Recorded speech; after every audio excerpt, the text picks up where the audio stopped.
Karekapi Vigilante ay isang action crime thriller na sumusunod sa kwento ni Kim Ji-young, isang estudyante sa Police University na nagiging isang hooded vigilante tuwing gabi upang magdala ng hustisya sa mga kriminal na nakakalusot sa batas. Si Kim Ji-young ay may madilim na nakaraan. Noong bata pa siya, pinatay ang kanyang ina ng isang thug sa kalye.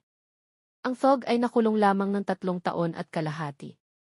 Ngayon, bilang isang adult, nakita ni Ji-young na hindi nagbago ang killer ng kanyang ina. Dahil dito, nagdesisyon siyang kunin ang hustisya sa kanyang sariling mga kamay at binugbog ang killer.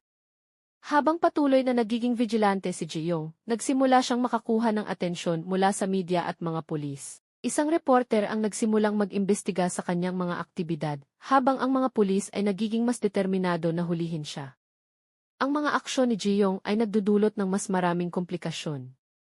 Ang kanyang mga kaibigan at pamilya ay nagsisimulang magduda sa kanyang mga kilos. Sa kabila ng mga panganib, patuloy siyang nagiging vigilante upang labanan ang mga kriminal at korupsyon.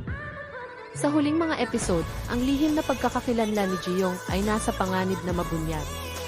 Ang kanyang mga kaaway ay nagplano ng isang malaking bitag upang hulihin siya. Sa isang matinding pagtatapos, kinailangan ni Ji-young na harapin ang kanyang mga demonyo at gumawa ng mga desisyon na magbabago sa kanyang buhay magpakailanman.